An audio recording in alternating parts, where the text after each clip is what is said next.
lounging, son. All right, welcome back to the Comic Lounge. My name is Ryan, and back with me again is one of my favorite cartoonists. We got Jim Rugg here to talk his new project, Hulk Grand Design. You also know him from Cartoonist Kayfabe, Street Angel, Aphrodisiac, Octobriana. So it's a huge pleasure to have you back on the show, dude. Thanks, Ryan, man. It's great to be here, and it's fun to hear the intro. I appreciate that. We try to do that whenever we have guests on our show, and it's always well, I appreciate hearing yours. Of course, dude. I mean, I think that I definitely, I had started a site originally, so everything was written. I would transcribe interviews, which is a huge pain in the ass, especially an hour-long conversation. And the Kayfabe channel is really what kind of gave me that extra boost, in the Facebook group to just do the YouTube channel. So I've taken some stuff from other channels, but I've taken a lot from your channel in terms of like how to present stuff, Well, it's very flattering. I'm glad to hear it because I certainly borrow from everybody as well. Yeah, I think that's how it works. Yeah, for sure. I mean, I don't like you take a little bit from each one, What's really special too for me to have you back on is you were the first video interview I did for my YouTube channel. So it is a huge, it's almost been 2 years, I think, since we chatted. I think Octobriana was still live on Kickstarter when we talked. So it's been a while, man. That's awesome. So just before we get into the comics, how have you been? The past couple of years has been extremely insane in terms of the way that the country's been with pandemic, with ups and downs. How have you been doing during this time? I get this question a lot. First, Ryan, congratulations. I always feel like anytime someone makes anything, it's worth recognizing crossing that finish line or still making new videos today. Like, that's amazing. It has been a while since we first spoke. So congratulations to you for starting something and keeping it going.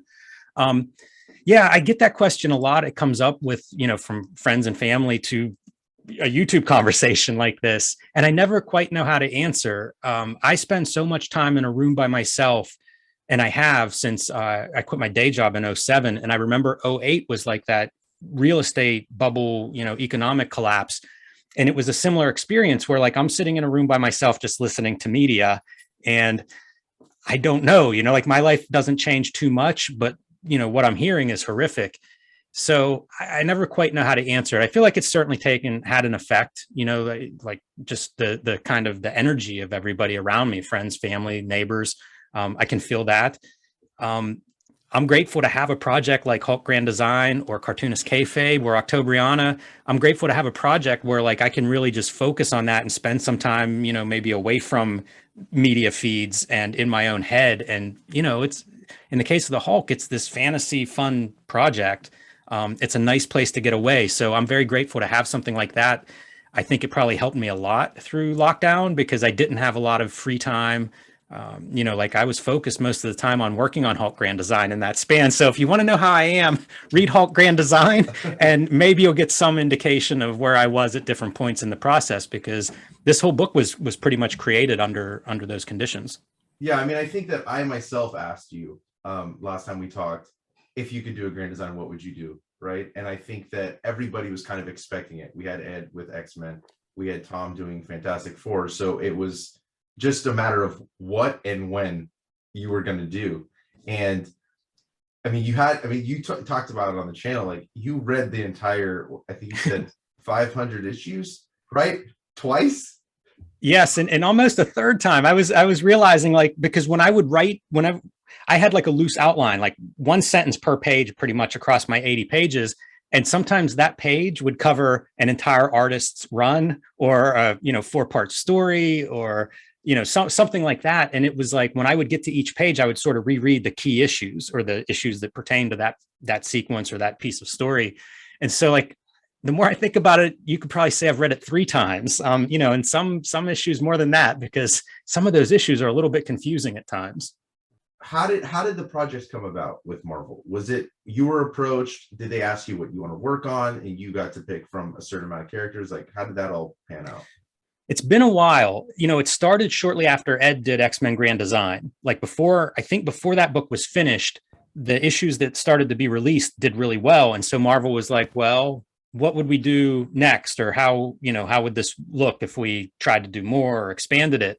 And so the editor that was doing Grand Design with Ed, I can't remember even who it was. The editors that I've worked with have changed, like several of them. But they basically put out feelers, and I think with Ed's direction, like, hey, who else would be up for this? And so I know a bunch of cartoonists sent them proposals, basically, and mine was Hulk. You know, Tom's was Fantastic Four, and that's about it. Time went by, and like Tom gets the call, and then more time passes, and I get a call. And I'm hoping that somebody else in the, I'm not sure who I'll actually propose stuff, but hopefully they keep doing it because I think it is a really interesting approach to Marvel characters. And, like this is a really personal book for me in a lot of ways. And I think that's kind of different for Marvel. So I hope they keep going after it. I can think of a lot of cartoonists out there that I would read a Grand Design, or I would read them doing a licensed character like this. But that's how it happened. It was, they basically asked for proposals and I submitted one. And why Hulk? Of all the Marvel characters, like that wasn't my first assumption when I thought of what you would do for Grand Design. I mean, I had a bunch of ideas, but Hulk just for some reason didn't come up. Hulk's probably the character I have the most nostalgic connection to. I never really read comics recreationally. Like the first comic book I bought, by the time I got home, I had decided I'd seen the credits that there was like a penciler and an inker, and I didn't start buying comics till I was 10 or, and I saw that and it looked like the drawings I was already doing. And it was like, there's a job where I can draw these characters. Like, this is perfect. This is what I'm going to do. And so like from that point on, all I did was try to figure out how to make comics. Like I would buy books solely for the artist, or if I was looking at a particular writer or whatever, but it was all this process driven kind of thing. And like, I just don't have a personal tie to X-Men or Spider-Man or Batman or whoever. Hulk's the closest for me because when I was really little, I had like a Hulk cereal bowl and juice glass. And when I was 6, like I would eat breakfast out of those almost every single day for a year, and that's impressionable. And it had his origin. I would just read the origin every day, over breakfast board, eating cereal and stuff. And so, he had a TV show. I don't know if every kid is angry, but I kind of was an angry kid growing up. So that part of the Hulk, I enjoyed that aspect of the Hulk, and especially the idea that nobody was going to push him around. I think I was a little scrawny kid. So, there's a few reasons there, but it was a character as I did start reading comics that I was interested in, like I probably read that character as much as any character in terms of, trying to follow the character and being invested. And that was, Peter David era, whenever I started reading that stuff. And I liked Hulk, it was one of my favorite Marvel books for my initial couple years into comics. Yeah, I think like for me, like I didn't even realize, like it didn't connect with me that Hulk would be one of the more recognizable Marvel characters until I've heard you guys talk about it on the channel. Like he had the TV show, he was more the public conscience than say like an Iron Man or even a Captain America, right? Like he was on the level of Spider-Man. So to hear that kind of stuff and be like, man, I realized I haven't really read a lot of Hulk. So the minute you announced the Grand Design, I'm like, okay, I want to start like buying some. So I'm starting backwards because obviously I can't start from the beginning because it's really expensive. So I've been getting a lot of the Peter David stuff. And it's funny that you guys are talking about it on one of the recent episodes of the Pantheon, because I really didn't connect with some of that stuff. It was a little weird to me in terms of like a Hulk story, but I want to know for you, like having read it multiple times, right? Like, were there any stories that you've read now 2 or 3 times, like that you really connect with, or stuff that you've discovered during this entire read through? There's a lot, some of it would be particular artists. Like I've talked about Sal Buscema and how like, that's kind of my Hulk. I don't know if I even realized it, but once I started rereading everything, Herb Trimpe, great Hulk, or obviously Kirby and Ditko, like there are so many good artists that work on Hulk and they bring their own interpretation. So there's a lot of stuff that pops up whenever I think about like what stood out or what I really enjoyed on the rereads. Seeing Ditko inked by Bill Everett is one of those moments where it's like, if you're a Kirby fan, that's almost, you get to see new Kirby comics because Bill Everett's interpretation of Kirby's pencils is so different. It's really exciting to find things like that. We're pretty nerdy, my friends and I, and we talk about who your favorite Kirby inker is, like we look at this stuff, we think about it. So like the Bill Everett stuff was one of the early things that was like, wow, that's great. Ditko inks Kirby in some of those early issues. And, famously Stan Lee says Ditko's Kirby's best inker. So that's a place where you can see some of that. But, you know, like going through the run, one thing that happened early, like I liked as a reader, I was really into how different artists would draw the same character and it would look totally different. And I'd be like, oh, I like this artist. I wish they would, you know, do their style on Hulk or on Wolverine or whoever. And Marvel Age used to run these like one page things, and it'd be like the face of the Hulk. And it would have like 15 different Hulk faces all drawn by different artists throughout his history as a character. You know, like it was legit stuff, like clip out the Kirby and put it up there and write Kirby under it. And that was one of those things that showed me like style is something, you know, Kirby's Hulk is different than Del Keown's Hulk. And that's always, you know, like that's always been a big piece. And so like when I think of grand design, like the part of the reason to choose Hulk is I wanted a big character that had a lot of dimensions that I could pull from. And, you know, Hulk does have that accessibility. Like when I discovered Hulk, I was living on a farm in the middle of nowhere. You know, like my 6-year-old, I wasn't going to be getting going to a newsstand. I don't even know what the nearest newsstand would have been. You know, but because the Hulk did have TV shows and was accessible, that's how I ended up with like a Hulk bowl, you know. And so that part, you know, that was part of the design to me, was sort of like design as a character is really multimedia for these Marvel superheroes. And Hulk has a lot of that. So, you know, the artists are the first thing that bring me in. After that, story-wise, I love Joe Fixit. Joe Fixit's my favorite. I'm sure by the time I get done talking about this project, everybody's going to be so sick of hearing me say Joe Fixit. But Joe Fixit was the Hulk whenever I started reading comics when I was 10 or 11, and kind of drew me into them because it was different. You know, like it didn't make sense to me. Hulk's in a suit fighting Spider-Man and he's gray. Like that's a lot of questions. And pretty soon I'm looking inside a comic and pretty soon I'm buying it. So that era of Hulk has a sweet spot because that's really when I start buying comics. And, you know, things I remember are interesting to revisit. I'd have various issues as a kid. So like going back and rereading some issue that my memory isn't clear about. And I think it's one thing. And then when I reread it, it's something else. There's a great Wendigo fight that I remembered totally different. And whenever I tracked down the issue as an adult, I was like, I still love it, but it's completely different than what my memory was. And then there's standout stuff. You know, part of putting this book together was also like, what are Hulk's best fights?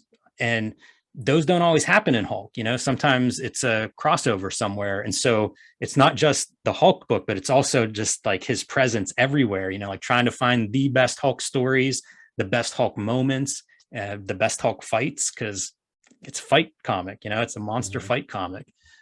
So there's a lot that I like. You know, I like when he's holding up the mountain in Secret Wars. That's a great moment for me in Hulk history. Yeah, there's a lot of them, you know. Some of the art ones, like Sam Keith does a fill-in issue. That's the first time I saw Sam Keith's art. So like just random issue of the Hulk, I wasn't ready for that. It's still, I think about that. You know, it's one of the great reading experiences of my life as a reader, where it's like, I love this art. It's out of nowhere. It doesn't look like, you know, the last month's issue or any of the other comic books I was reading. So, you know, there's a variety of kind of moments throughout Hulk that, I don't know if speak to me is right, but I'm very fond of. And they're very different. You know, if I listed my favorite moments in Hulk, some would be stories and some would be, you know, a cover, and some would be like some artist taking over or leaving. It's a wide variety. Some would be like merchandising items, you know, a cup or a poster. Right.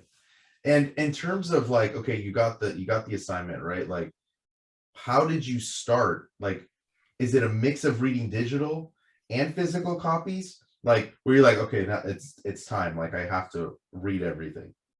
And then where, like, obviously I know where you started, but what was the last issue where you capped it off? Like, what year was that as well? So a couple questions there. One of the first things I did was went to like my local comic shop and bought every Hulk comic they had.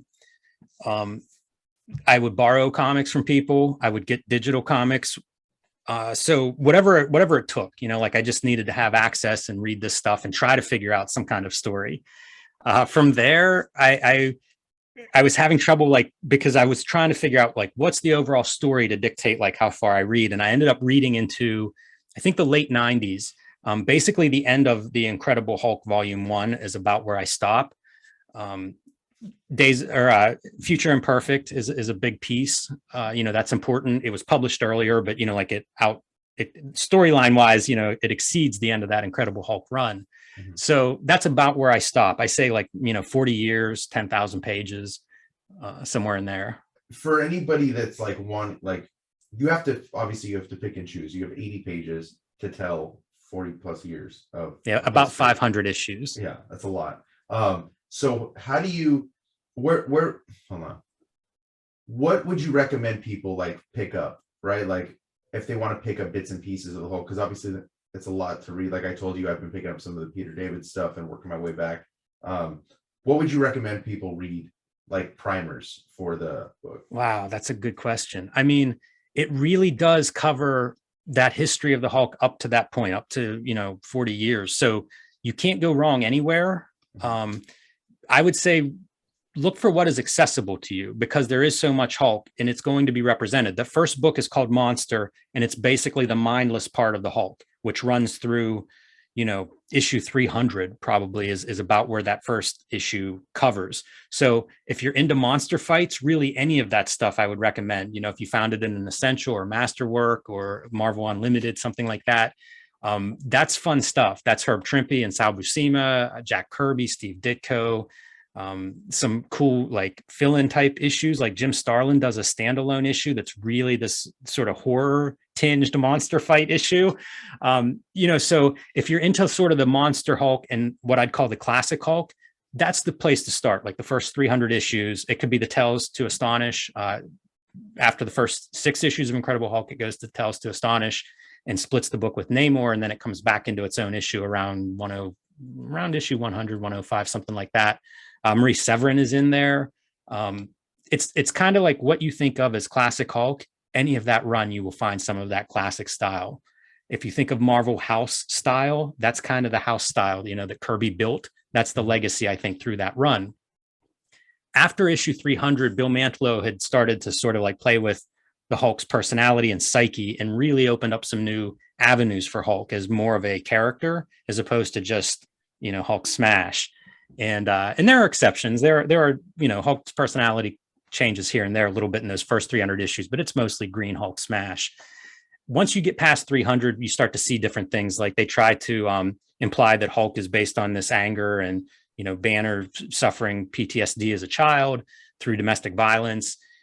And that opens up just a whole lot of different ranges of Hulk. We're psychoanalyzing Hulk. The Gray Hulk starts to come out. We realize there are different Hulks within Banner and, that represent different facets of his personality.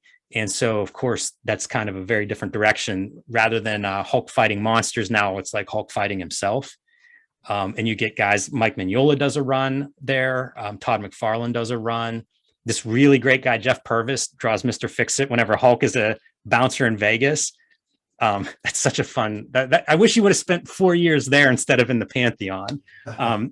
Many of the Hulk's personalities are fused together, and that's like Del Keown era. So I would look at them and see what artists speak to you as well. John Byrne does a 6-issue run that I'm sure you can track down where Banner and Hulk are split apart. And that's some beautiful stuff. It's Byrne, in the early 80s and really on top of his game. So, it kind of depends what you're looking for, but Hulk has a lot to offer, in that way. I realize that didn't help anybody find the book they should start with, and I apologize. But well, you gave a little bits and pieces of certain runs, like obviously, like the John Byrne, I'm not really familiar with, so that's something like I can pick up. And the Jeff Purvis, I agree. I've read some of that stuff. It's really, really good. Mike Mignola, I didn't know. So there's some stuff to pick up. So you said Monster, right? Is the first 300. Why Madness? Well, that's where we see Banner and Hulk fighting him. They really sort of trying to figure out how to coexist, and there's a lot of conflict to go through to get there. And that's the madness. We see different things triggering different versions of the Hulk in that run as we start to learn a little bit more about the Hulk and the nature of the Hulk. And Madness seemed like it goes well with Monster. They're not completely standalone, but in a lot of ways they are. If you show up at your shop and they have a copy of Madness, you'll get a complete kind of sense of that chunk of Hulk history. I hope it's satisfying. I was very careful how I ended each book and how I start the next one. So I like to think of them as 2 standalones, but it really, to me, it also marks like comics change, like for a long time, comics were aimed at 7-year-olds. And I would say that's the bulk of Hulk Monster. As the comics have this growing pains and start to get into more complicated sort of depiction of these characters, that's your madness, because now it's like readership is fractioning, expectations for comics is fracturing, the direct market has entered. So now we have alternative and indie comics that are showing up and being like, hey, look what you can do in comics. That's all factored in. It's really sort of like an identity is being challenged in that second one. So I'm bringing in a lot of influences in this book. And I think once you see it, madness will make a lot of sense. Yeah, I'm so stoked for the book. I'm very excited. And one of the things I really love about your work is I feel like you're such a chameleon in terms of how you can take other styles and really make it your own. I saw through all the Red Room covers, all the variant covers that I picked up.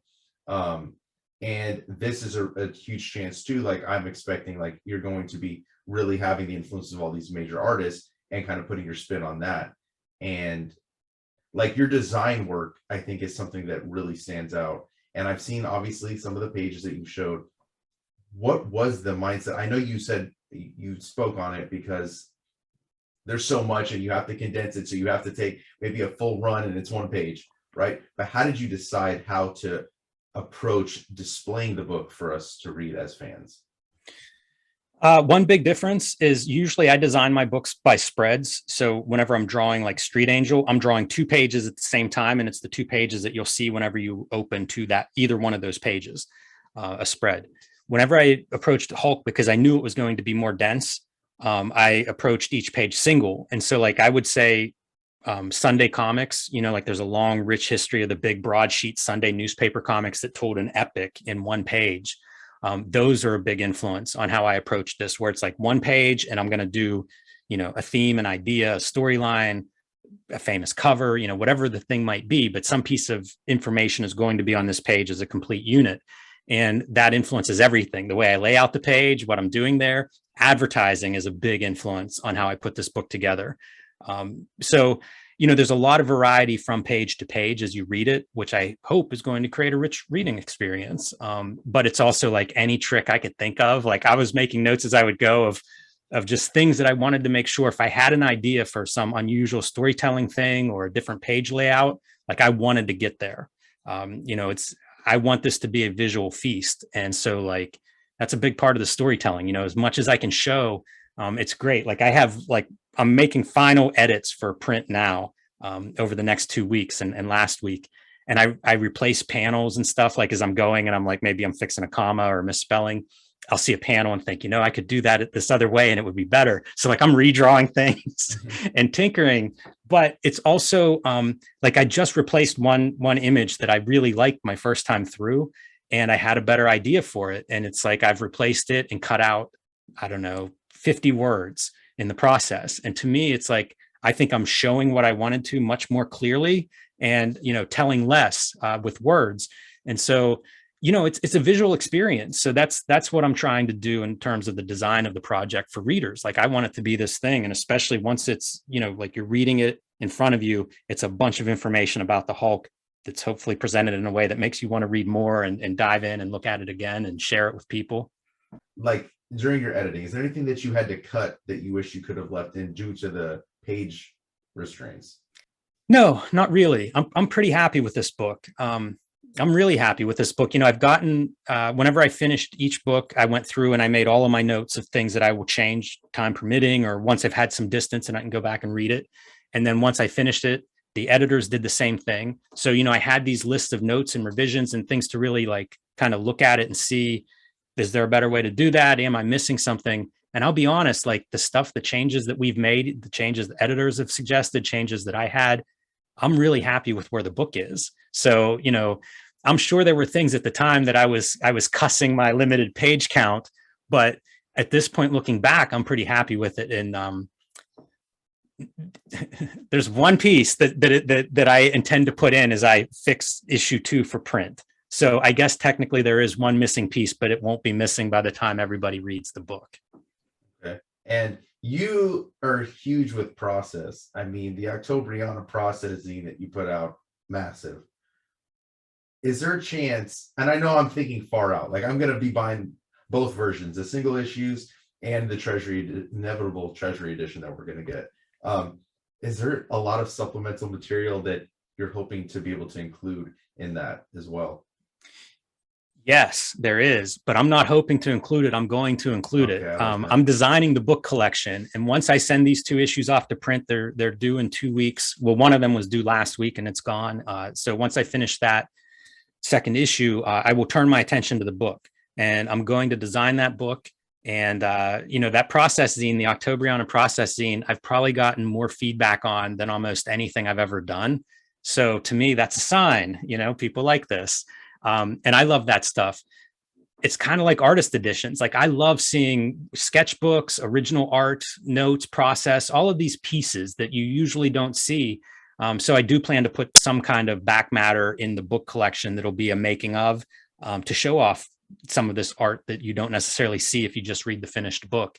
I look at artist editions have given me the green light. Like, I'm going to show some original art very near the actual, probably the same size as the actual original art. So again, like these artist editions that I know I love, and I think a lot of others do, because there are very many of them. Obviously, they're connecting with someone. So yeah, I plan to have some really cool back matter to please everybody, from artist edition fans to fellow makers, to people that are just curious. It'll be a little bit of a creator commentary.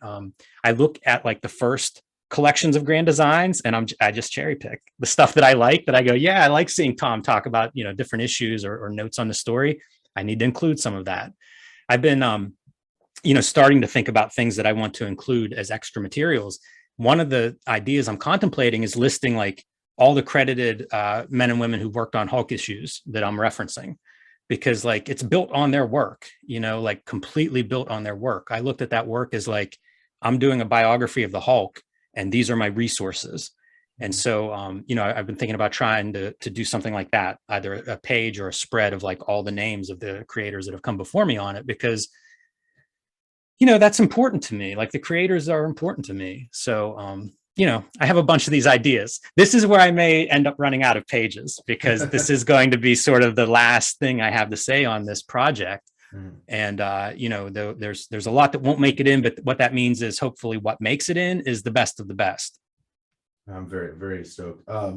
Everyone has a reprint in it as well. Have you picked yours? You don't have to tell me if I have one in mind. I don't know whether it's something that I'll be allowed to reprint or not, but I am definitely going to try. And I've got a great piece if I can pull it off.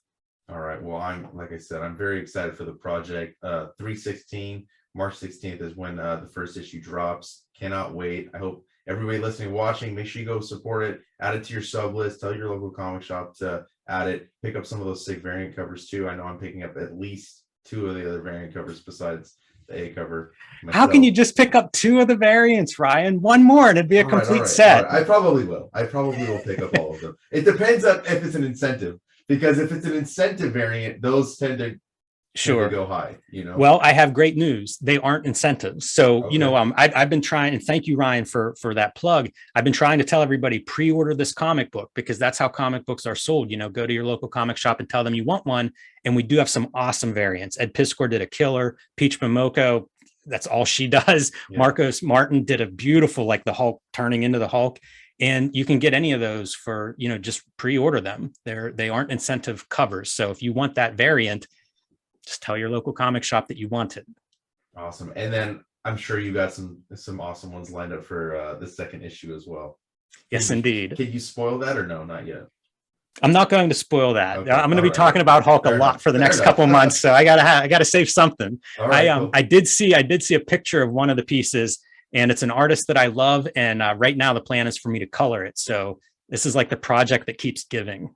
It's so exciting to, for a chance like that from my vantage point, because that's where you really sort of get close to somebody's work and look at it in a way that I've never looked at it before. So I'm pretty psyched for that. Yeah, I'm stoked. Let's talk about the Kayfabe channel.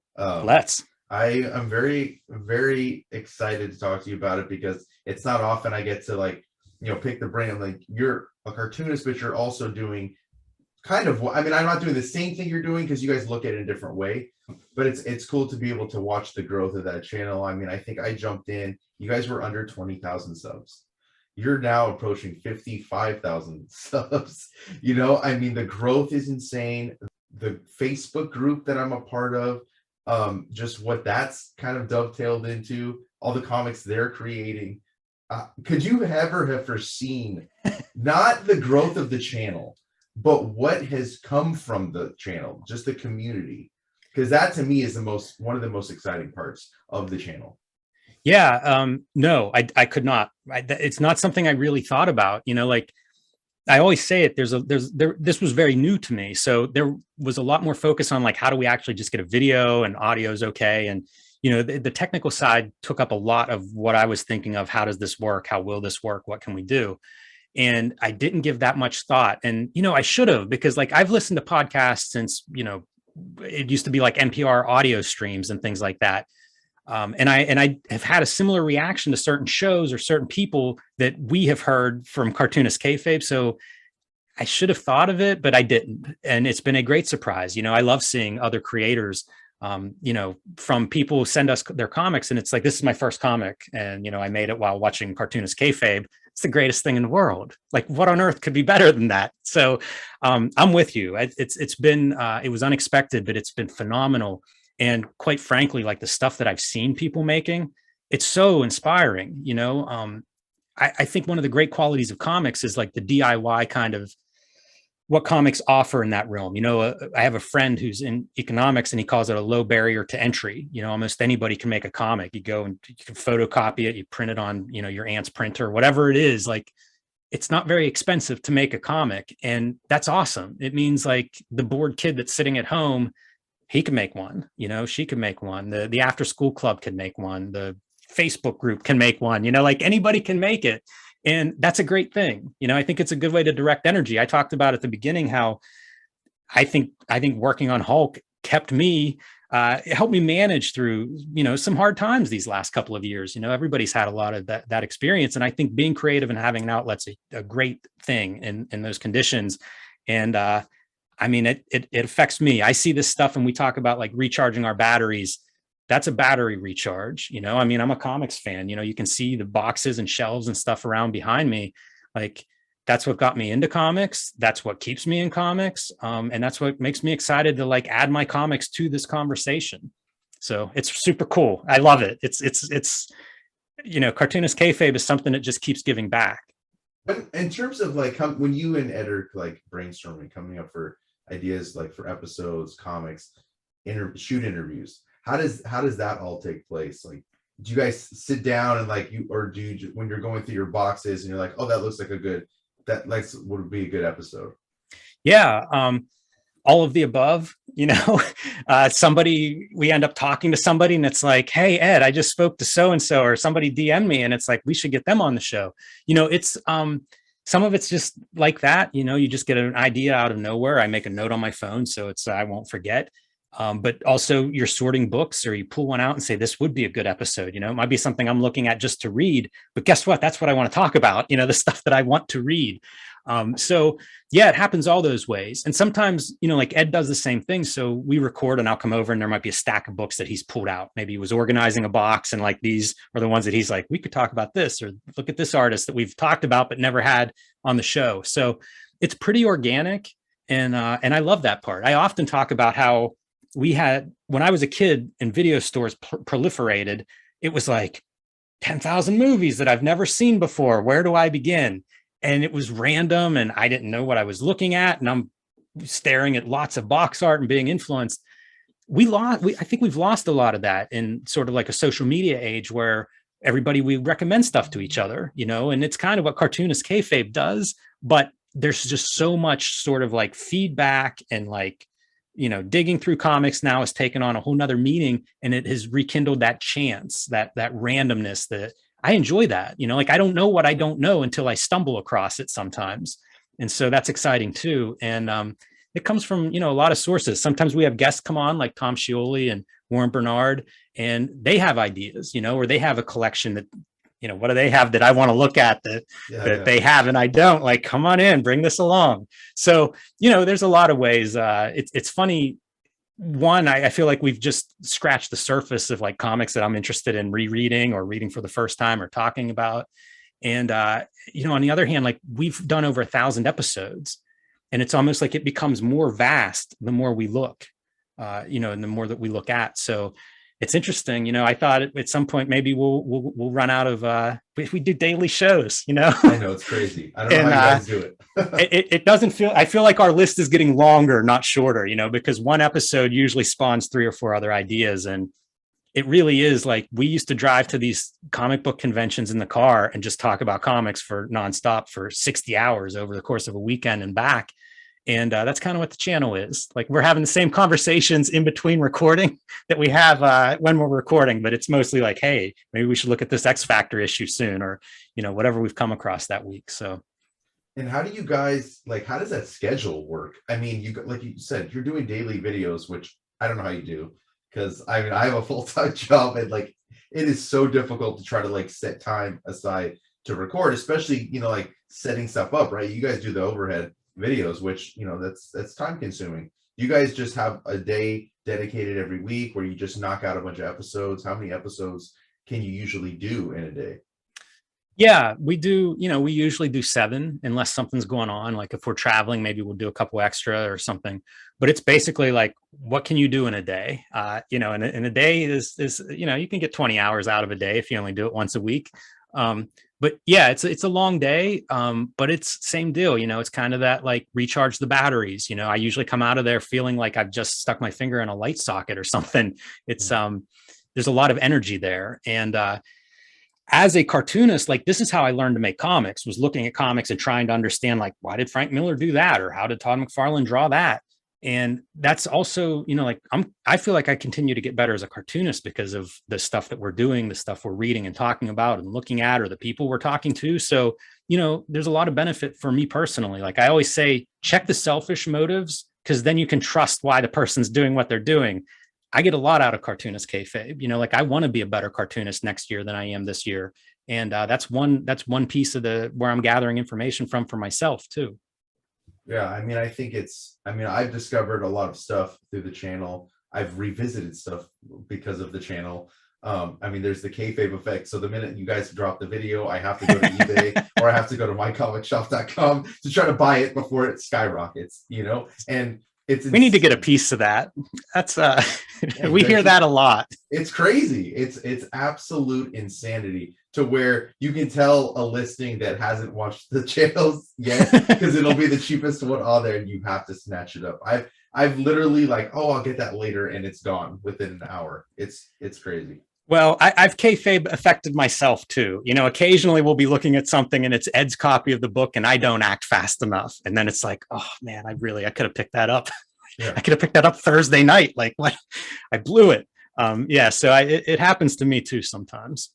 I mean, I think it's, and I really love like the variety of stuff that you guys are looking at. Like it's so vast in terms of the types. I mean, you have 90s image, you'll have stuff, older than that. You got Watchmen, and all the different people that you have on the channel, the creators too, like I'm discovering for the first time. I may not have known that cartoonist prior to, because they only do indie stuff, right? And I got into comics through Marvel and DC. Like that was my entry point. And the indie stuff has only grown, especially like a lot of the self-published guys, from the Ringside Seats group.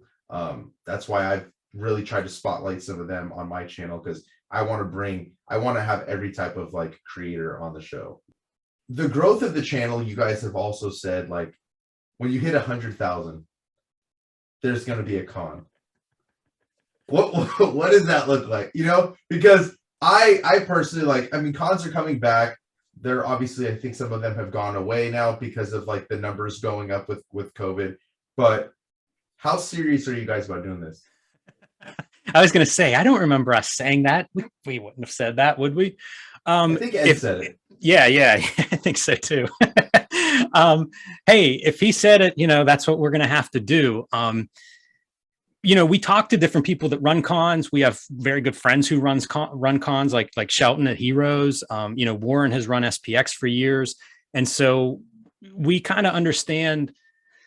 We've been going to cons as long as we've been making comics. In fact, we've been going to cons since before we were making comics, so it's kind of one more extension of the fandom. Like whenever you talk about, having like the Ringside Seats fandom, there are a lot of people who watch Cartoonist Kayfabe and have connected creatively with other people, through that channel. So that's the community, I mean, that's what these shows and conventions are and what they're all about. And I think that what we do on the channel would translate very well to a convention, because we are, let's talk to Dave Gibbons about Watchmen, right? Let's see Jeff Darrow talk about, his influences, and then see an original piece of his art and look at that closely. And it's like, those are experiences that we've had at conventions and really enjoy. So I think it would look a lot like the actual channel, whether that's great comic book artists coming through and talking about their craft and showing off what they're doing and their original art, or, the great dealers. Like you talk about Kayfabe Effect. I talk to so many stores where it's like, I'm looking for some obscure comic. I've been looking for a cartoonist out of Maine, and it puts me in contact with a bunch of Maine comic shops, who, because it was a self-published comic book. So that's how self-published comics often go, like they're a little more concentrated in their hometown area. And whenever I start digging into a certain whatever I'm looking for, that's where it leads. And that's what conventions are too. It's coming with your list of comics and finding them in person and seeing some stuff maybe that you saw on the channel, and now you're seeing it in person for the first time. Like, that's cool. Those are cool memories for me in a convention. And that's what we'll look to do, is try to make the best convention, think about our experiences and what we've enjoyed and try to recreate that for everybody that attends. Yeah, I mean, that's the type of convention that I feel like, at least on the West Coast where I'm from, like they've turned into more of like pop culture conventions.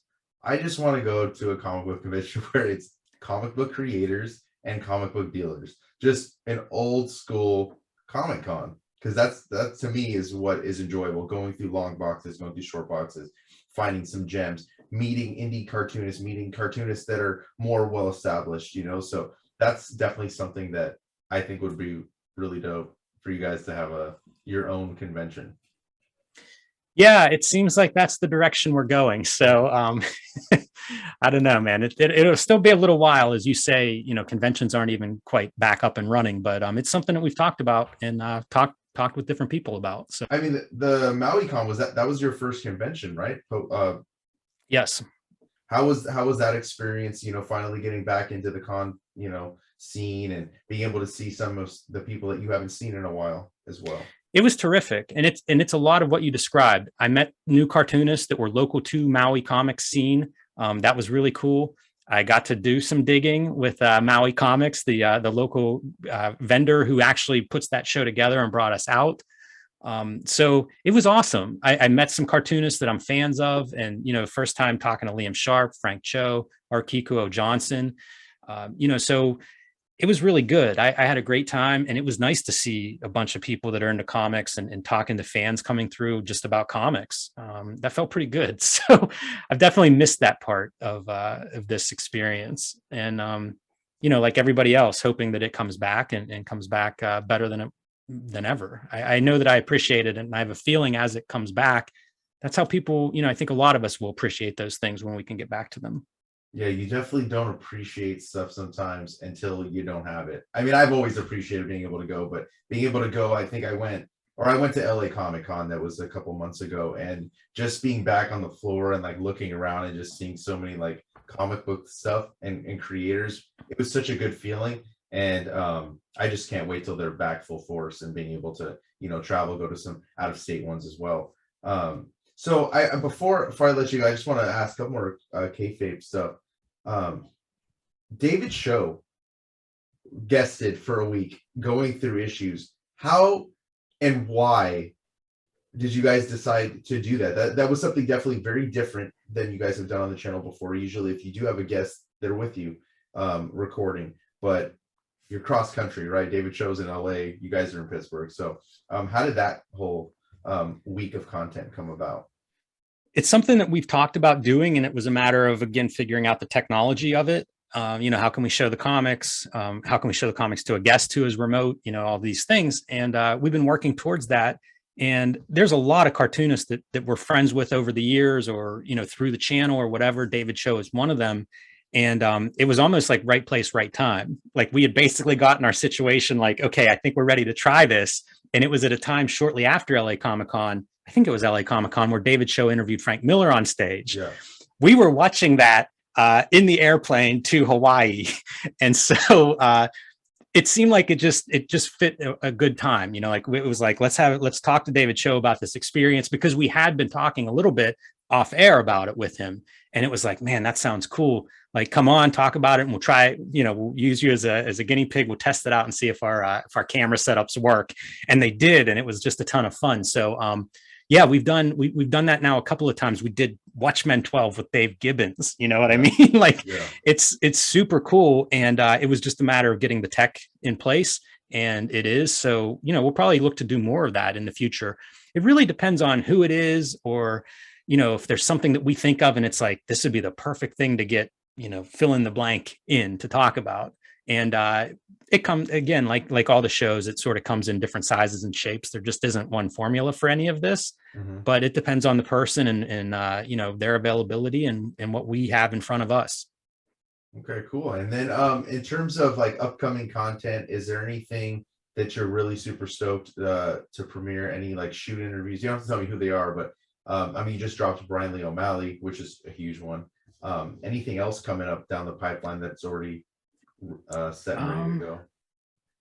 Man, there is stuff, but I'm always reluctant to say anything before we actually have it, in the can. But we've got some big shows on the schedule, so there's no reason to assume they won't go off as planned.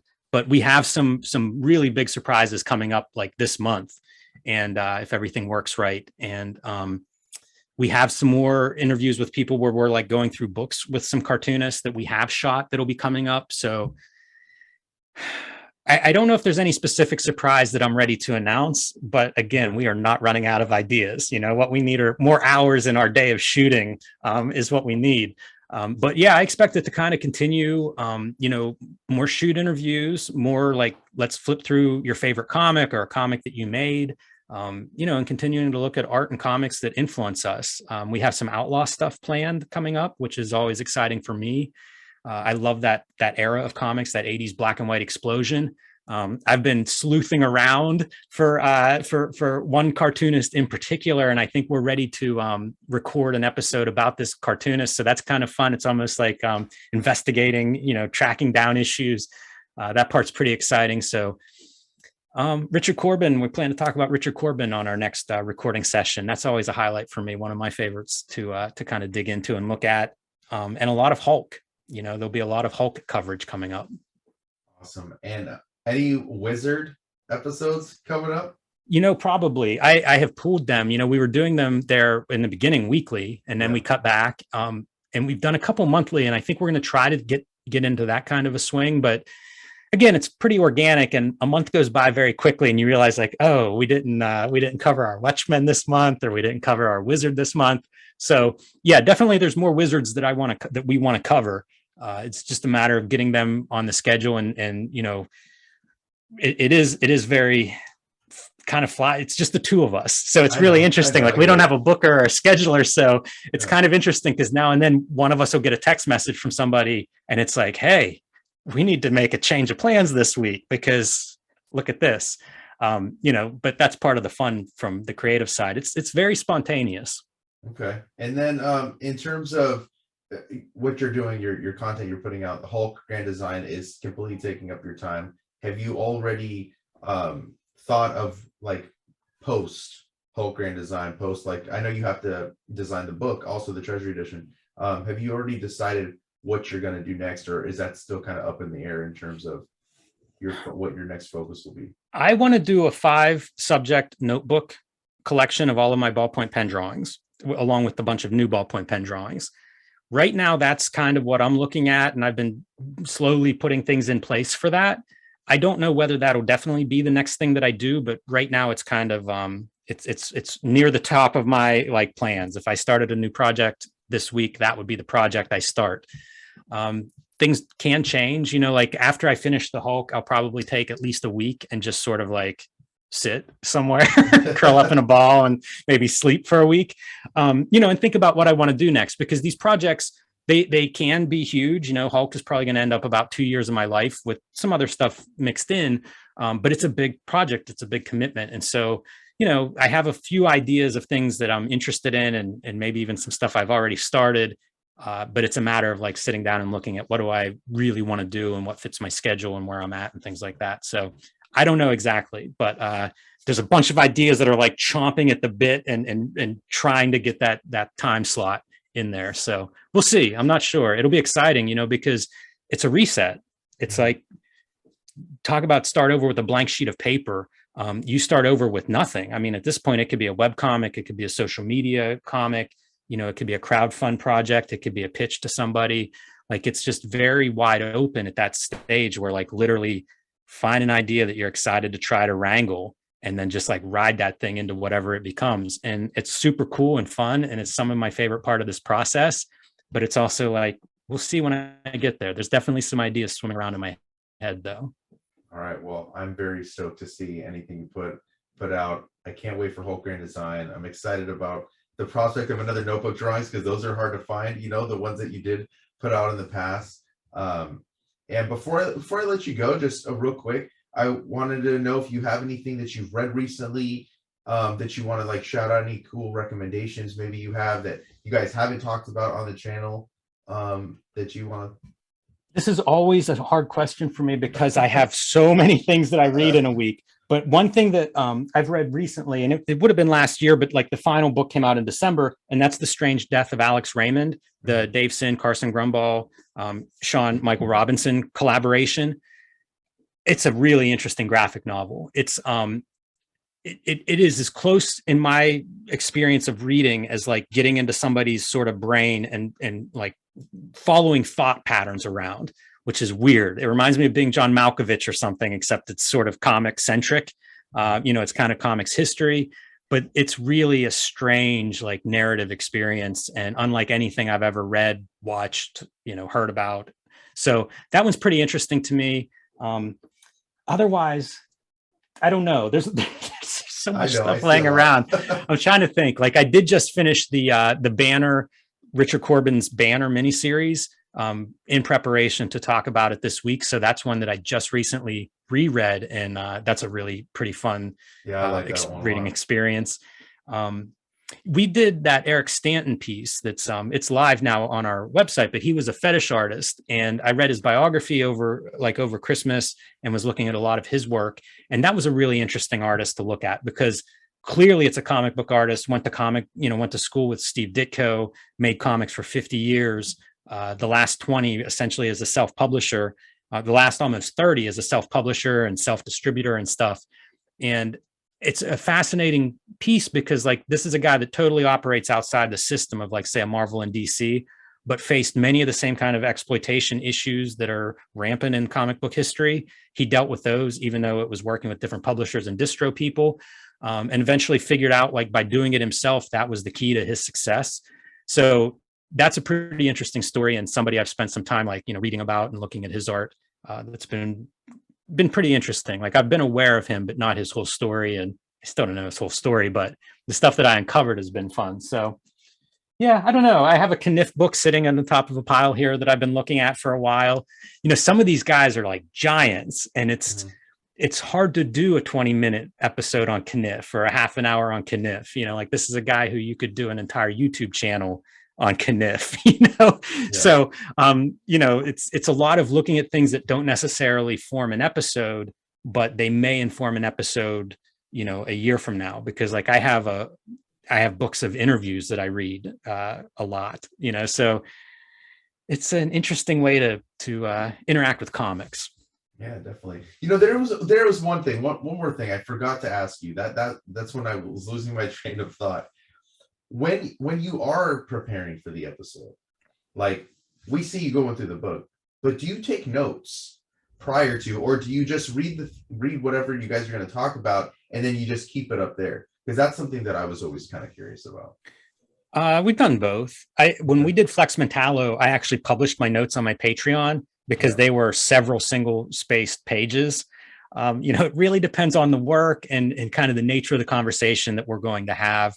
Sometimes the most interesting things may be technical information or historical, you know, precise historical information. When was this released in comparison to some book that we're saying, you know, this preceded or this influenced? So if it's something like that, sometimes I'll have notes because it's like I need to get that date right, or you know, this detail is important.